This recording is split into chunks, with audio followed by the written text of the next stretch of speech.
Presentaremos el tema sobre otras variables que determinan la diversidad en el aula.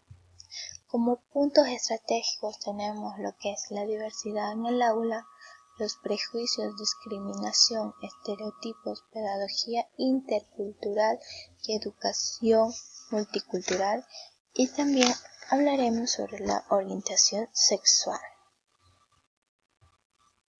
La diversidad en el aula admite múltiples facetas y plantea importantes desafíos a los educadores.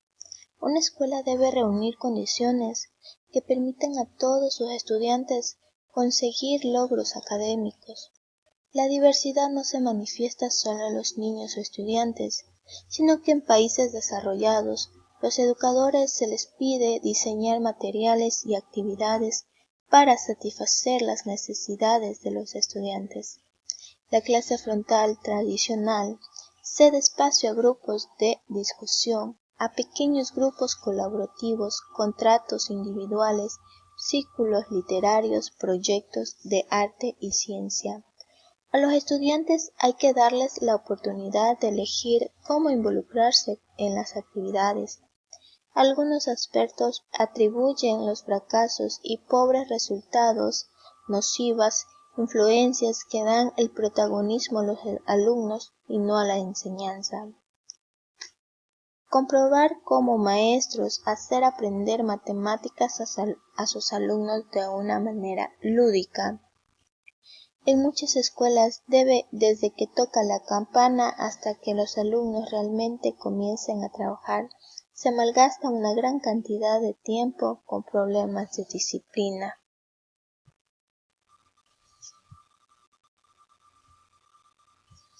Ahora veremos lo que son los prejuicios, discriminación, estereotipos, pedagogía intercultural y educación multicultural. Mediante este tema podemos dividirlo mediante los autores y las dimensiones.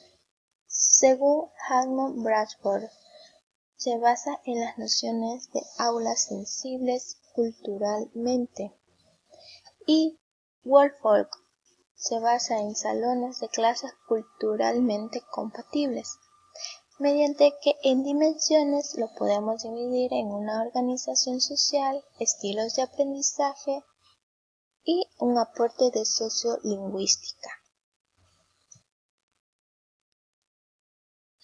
En la que podemos dividirlos en prejuicios, discriminación, estereotipos, pedagogía intercultural, educación multicultural, y nos basaremos en algunos de los autores. En los prejuicios lo podemos dividir en dos. El primero se basa en la excelencia o el mérito, en minusvalorar la igualdad, mientras que en el segundo es defender la competencia, es no tener en cuenta los fines sociales de la educación.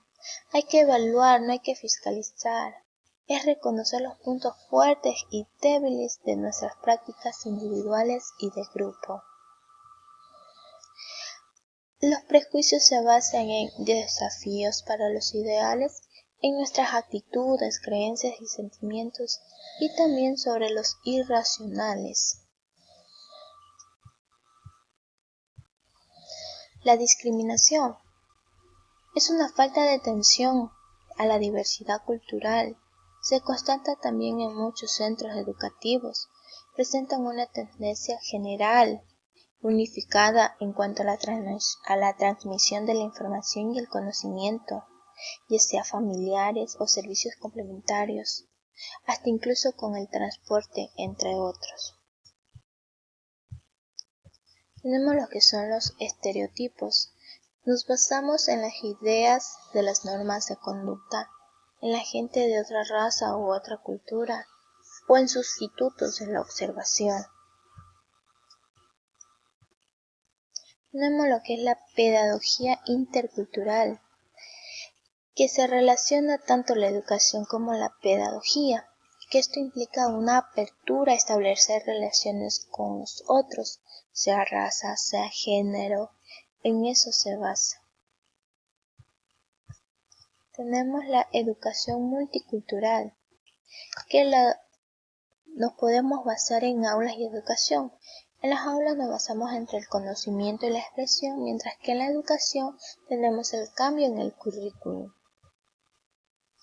O a su vez, está abordado por innumerables autores y desde diferentes perspectivas sobre clarificar términos y establecer sus interrelaciones.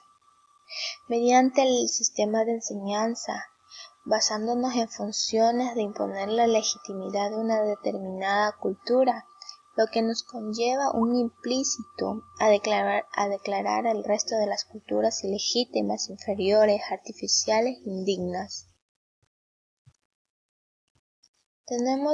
Nos basaremos en los siguientes autores. Según Podesta, critica a los maestros de niños. Adbaxi, los profesores y los supervisores no son inmunes. Y James Pack se basa en 5 aspectos: en la integración de contenidos, pedagogía de la equidad, construcción del conocimiento, reducción de los prejuicios y de la cultura escolar y estructura social.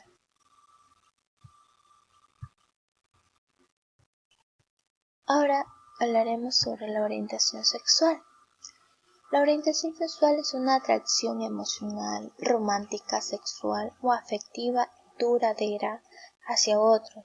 Se distingue fácilmente de otros componentes de la sexualidad, que incluyen sexo biológico, identidad sexual y el rol social del sexo.